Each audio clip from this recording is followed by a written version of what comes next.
Saya Pendial Alfredo absen 24. Perkenalkan, nama saya Owen, nomor absen 22. Halo teman-teman, nama saya Yohana, nomor absen 32. Perkenalkan, nama saya Victor, nomor absen 38. Perkenalkan, nama saya Wibet, nomor absen 6. Organ genitalia interna pria. Di dalam organ genitalia pria ini, yang pertama ada testis. Testis berbentuk seperti telur yang berukuran 4 x 3 cm yang dikelilingi oleh jaringan ikat kolagen atau tunika albuginea. Fungsi utama testis yaitu memproduksi dan menyimpan sel sperma. Yang kedua ada tubulus seminiferus. Tubulus seminiferus merupakan tempat produksi sperma. Pada ujung tubulus seminiferus ini terdapat tubulus rectus yang menghubungkan tubulus seminiferus dengan rete testis. Rete testis terdapat dalam jaringan ikat mediastinum yang dihubungkan oleh 10-20 ductus efferent yang ke distal menyatu pada ductus epididymis. Yang ketiga ada epididymis. Epididymis adalah saluran yang berkelok-kelok dengan panjang sekitar 4-6 meter yang terdiri dari caput, korpus, dan cauda. Di dalam epididymis, spermatozoa akan matang sehingga menjadi motil dan fertil. Sehingga melalui epididymis yang merupakan tempat penyimpanan sperma sementara, sperma akan menuju ductus deferens. Yang keempat ada ductus deferens atau vas deferens. Ductus deferens atau vas deferens adalah suatu saluran lurus berdinding tebal yang akan menuju uretra pars prostatica. Ductus deferens bersama pembuluh darah dan saraf dalam selubung jaringan ikat disebut funiculus spermatius yang akan melalui kanalis inguinalis. Lalu yang kelima ada kelenjar seks tambahan. Kelenjar seks tambahan terdiri dari sepasang vesikula seminalis, prostat, dan sepasang kelenjar bulbouretral. Vesikula seminalis terletak di bagian dorsal vesikal urinaria dan menghasilkan sekitar 60% dari volume cairan semen. Sekresi dari vesikula seminalis mengandung fruktosa, prostaglandin, fibrinogen, dan vitamin C.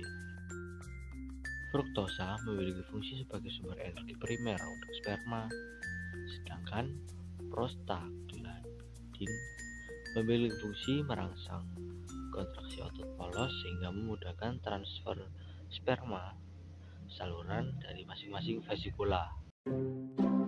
1. Penis. Terdapat 3 bagian utama anatomi penis, yaitu akar atau basis. Bagian ini menempel pada dinding perut bagian bawah batang penis. Bagian ini merupakan alat kelamin pria yang berfungsi untuk penetrasi ke dalam vagina. Kepala penis. Bagian ini ditutupi dengan lapisan kulit yang akan dihilangkan saat menjalani sunat.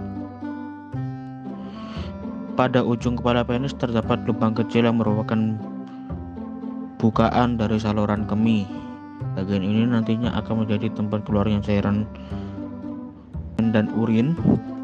Organ reproduksi pria ini juga terdapat ujung-ujung saraf yang sensitif terhadap rangsang. Yang kedua, skrotum. Skrotum adalah bagian dari sistem reproduksi pria yang terlihat berbentuk seperti kantung. Letaknya berada di belakang penis dan merupakan tempat dari testikel yang biasa disebut dengan testis atau buah zakar. Pada skrotum juga terdapat banyak saraf dan pembuluh darah. Ada pula fungsi skrotum dalam mengatur suhu testis. Yang ketiga, testis. Organ reproduksi pria berbentuk oval dengan ukuran besar biji zaitun ini terletak di dalam skrotum. Pada umumnya setiap pria masing-masing memiliki 2 testis. Fungsi testis adalah menghasilkan testosteron dan menurunkan hormon seks pada pria. Keempat, epidimis. Epidimis merupakan saluran panjang yang terletak di belakang testis. Organ ini berfungsi untuk membawa dan menyimpan sel sperma yang telah diproduksi di testis. Selain itu, epidimis juga merupakan organ reproduksi yang berfungsi dan mematangkan sperma yang dibentuk oleh testis. Setelah matang, sperma baru dapat melakukan tugasnya dalam membuahi sel telur. Vagina adalah saluran yang berbentuk tabung yang menghubungkan vulva dengan rahim. Ukuran vagina sekitar 6-7,5 cm meliputi dinding anterior dan 9-11 cm meliputi dinding posterior. Fungsi vagina adalah sebagai saluran untuk keluarnya menstruasi dari rahim, tempat senggama, dan jalan lahir. Ovarium adalah kelenjar kecil berbentuk oval yang terletak di kedua sisi rahim wanita. Ovarium berperan penting dalam fungsi reproduksi wanita, seperti memproduksi dan menyimpan telur, serta menghasilkan hormon wanita seperti estrogen dan progesteron. Uterus merupakan suatu organ muskular terbentuk seperti pir yang terletak di antara kandung kencing dan rektum. Fungsi dari uterus adalah setiap bulan berfungsi dalam pengeluaran darah haid dengan ditandai adanya perubahan dan pelepasan dari endometrium. Tuba Fallopi adalah saluran dengan panjang sekitar 10-13 cm dan diameter sekitar 1 cm yang menghubungkan antara indung telur dan rahim. Saluran ini berfungsi sebagai tempat berjalannya sel telur dari ovarium menuju rahim saat ovulasi dan sebagai tempat pertemuan sel telur dengan sperma saat proses pembuahan. Sekarang kita membahas tentang organ reproduksi eksternal pada wanita. Organ reproduksi eksternal pada wanita memiliki fungsi yaitu melindungi organ reproduksi internal dari kuman berbahaya. Secara menyeluruh, struktur eksternal juga yang disebut vulva mencakup semua bagian luar alat kelamin wanita. Di antaranya adalah yang pertama, mons pubis. Mons pubis adalah gundukan jaringan lemak yang menutupi tulang kemaluan. Selama masa pubertas, bagian ini mulai ditumbuhi rambut. Mons pubis mengandung kelenjar sebasea, yakni kelenjar yang menghasilkan minyak. Kelenjar ini juga mengeluarkan feromon, yakni zat kimia untuk menginduksi daya tarik seksual. Yang kedua, labia mayora. Labia mayora atau bibir luar.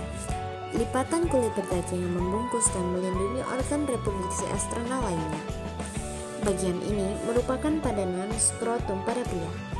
Selama masa pubertas, bagian ini juga mulai ditumbuhi rambut, serta mengandung kelenjar penghasil keringat dan minyak. Yang ketiga, labia minora. Labia minora atau bibir dalam memiliki ukuran dan bentuk yang bervariasi. Lebarnya bisa sangat kecil hingga 5 cm.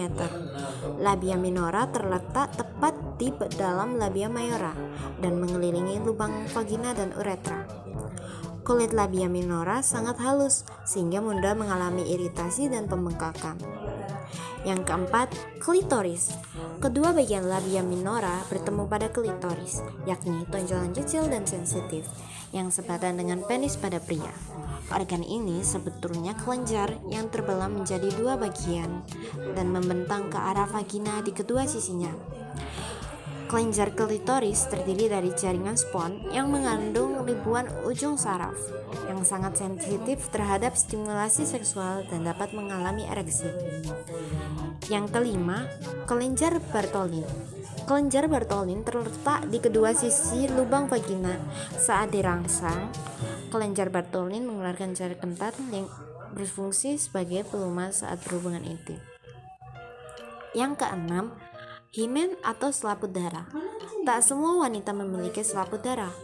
Bila ada, ini merupakan jaringan tipis halus yang umumnya menutupi sebagian lubang vagina. Saat wanita melakukan hubungan intim penetratif yang pertama kali, selaput darah bisa teregang atau robek. Akan tetapi, teregang atau robeknya selaput darah juga disebabkan oleh hal lain, seperti cedera. Yang ketujuh adalah uretra. Ini adalah lubang tempat keluarnya urin. Uretra merupakan bagian dari sistem saluran kemih dan terletak tepat di atas lubang vagina. Nah, teman-teman, itu adalah organ reproduksi eksternal yang ada pada wanita. Yang pertama adalah disfungsi ereksi atau ketidakmampuan mencapai atau mempertahankan ereksi yang cukup untuk berhubungan seksual. Kanker testis adalah kondisi medis akibat pertumbuhan tumor ganas di testis. Kanker serviks adalah kanker yang tumbuh pada sel-sel di leher rahim.